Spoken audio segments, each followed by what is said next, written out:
Hey, everybody, it's Sam Jacobs. Welcome back to the Sales Hacker Podcast. It's Friday. If my calculations are correct, today is August 9th, Friday, August 9th. Let's see, and indeed it should be. Today on the show, I hope you're somewhere warm. I hope you're not stuck in the city smelling urine and feces everywhere. But let's say you're ready to go to work and you're walking to work right now. We're excited to have back on the show this week's guest, Megan Bowen, who's SVP of Business Operations for Managed by Q, which was recently acquired by the We Company. She is a career account management and customer success and sales leader here in New York, has been here for the last 16 years, just like me, and is now rising up the ranks of the into the C-suite at companies like Managed by Q, where she's really, running most of their, if not all of their operations. So it's going to be a great conversation and question. Before we dive into the question that we're going to ask Megan, we're going to ask Megan about how to manage your career and manage upwards effectively. But before we do that, we want to thank our sponsor. So our sponsor is Outreach. Outreach triples the productivity of sales teams and empowers them to drive predictable and measurable revenue growth by prioritizing the right activities and scaling customer engagement with intelligent automation. Outreach makes customer-facing teams more effective and improves visibility into what really drives results. Now, Megan, thanks for coming back on the show. Our question to you is, what is your strategy for effectively managing upwards and managing your career and owning the narrative? Long question, but give us your thoughts. Great question, Sam. It's great to be back. This is a topic that's near and dear to me, so I have a lot to say. I think it's really important for people to recognize that perception is reality. And within the context of your business, your company, you need to put effort into controlling your professional narrative in order to further your career. It's really all about storytelling.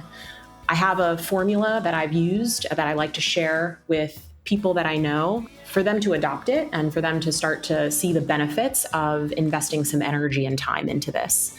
One of the things that I've always done whenever I've joined a company is document and really create a plan and a vision of what I'm trying to achieve.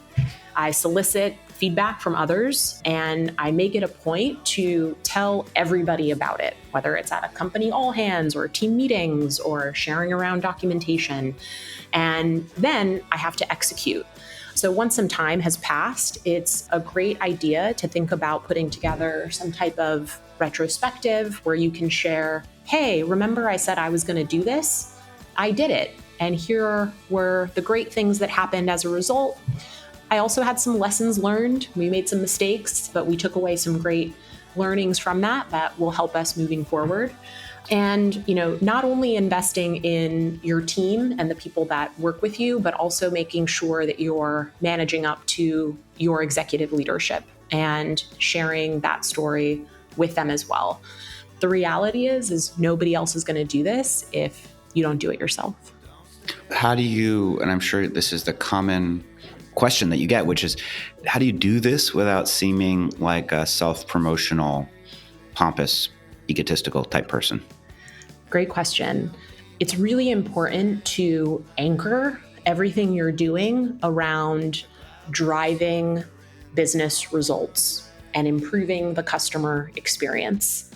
So although the act of doing what I just described is a form of self-promotion, as long as you frame it in the context of this is what I am doing to help us achieve our business objectives, to help our customers, that's the right way to approach it, to avoid coming off as arrogant or braggy.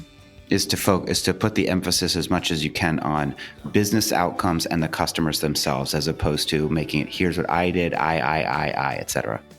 Correct. And if you do that well, people get that you initiated, those projects or those solutions, and people will get that point. Yeah. And that's some of the art. Some of the art is articulating that point in a way that doesn't feel like you're being extremely aggressive, but merely telling the story and relating it back to what you said you would do so that everybody knows that you do what you say. Exactly. Megan, thanks so much for being on the show. This has been a great week of Megan Bowen on the Sales Hacker Podcast. If folks want to reach out to you, remind us the best way to get in touch with you. Find me on LinkedIn. Yes, ma'am. That's the best way. Bowen. If you want to find me on LinkedIn, it's linkedin.com/the word in and then /Sam F. Jacobs. Also, thanks to our sponsor, Outreach, who is tripling the productivity of sales teams everywhere. Thanks for listening, everybody, and we'll talk to you next time.